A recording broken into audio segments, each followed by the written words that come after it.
So as you can see here, I've got this nice little dent in the spare tire well.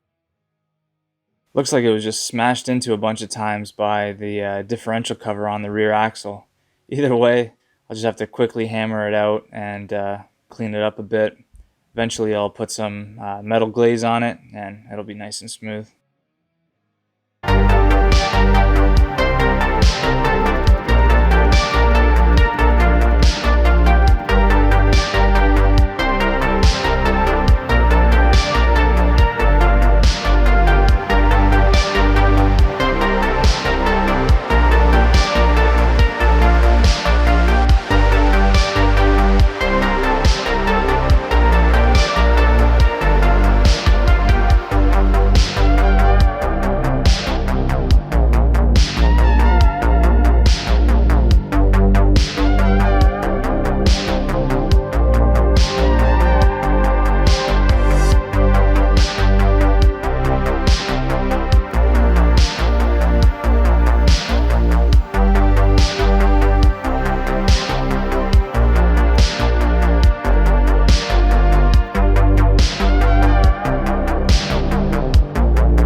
So here I've cut down the mounting studs from the old battery box that were welded to the floor. The old box didn't have a lid on it, it was missing parts, and it was just overly big. To me, it was unnecessarily big for the battery that I would typically run, so I ended up getting a new box. I'm going to tuck the new box a little closer to the quarter and try to mount it to the bottom lip of the frame rail underneath, just for something a little more solid to attach to. So once I grind these studs down, I'll finalize the location of the new box and I'll be good to go.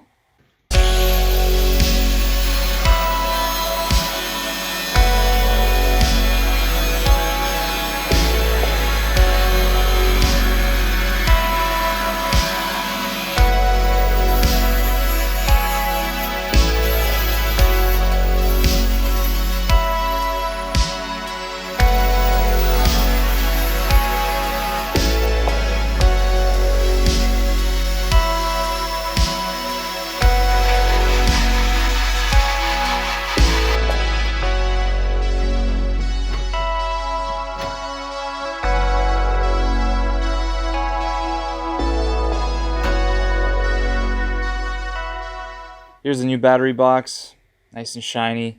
It's made by Taylor Cable. Like I said, it's nice and compact. It'll take up a little less space and it'll be more tucked into the side.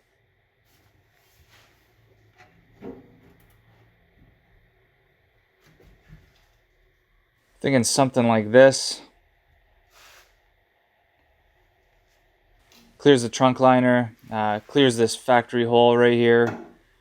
The mounting points will be in line with the lip of the frame rail on the underside. So I'm just going to measure this up 100% and finalize the spot. Then I'll be able to drill out some holes. I have to think of all this stuff now before I paint the underside, because the last thing I want to do is drill through fresh paint.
Alright, so next I'm going to cut out some holes in these backing plates to keep the factory rear ABS sensor routing.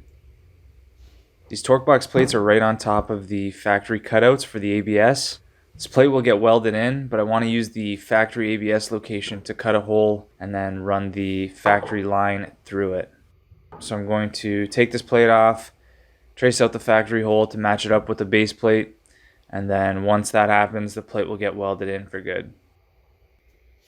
So here's a stencil of the factory hole. I cut out the dimensions of the plate onto a piece of paper and then just press my fingers onto the paper to perfectly trace out and transfer the hole that I need to cut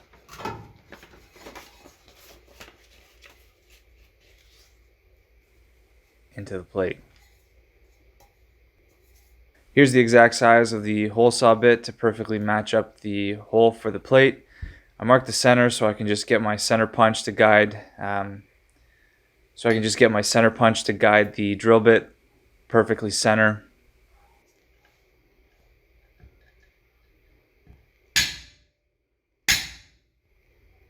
So now just go ahead and drill this out.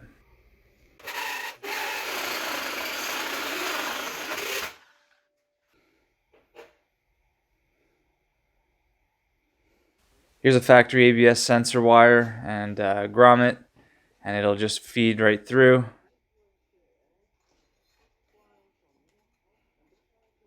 And basically looks something like that.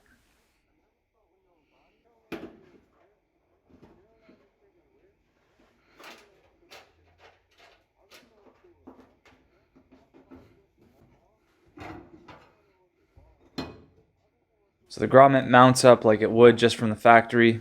So now I still need to cut a hole into the base plate of the new torque box to feed the ABS sensor cable through. And I'll use the center of the grommet here to center punch a hole to feed the ABS sensor through the base of the torque box.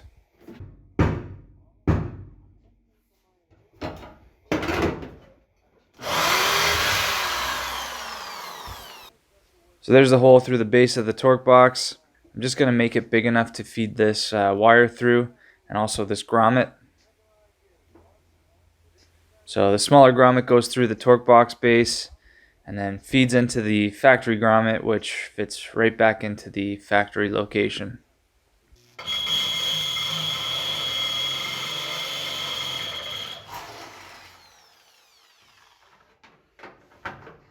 From the underside on the torque box, I drilled a hole where the ABS cable would have come out through on like a factory torque box. I'll put a grommet on there as well, and it should be good to go.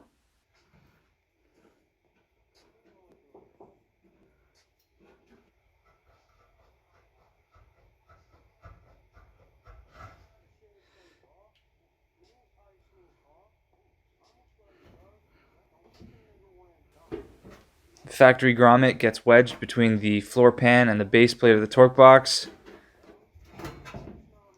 The plate goes on top, and that's it.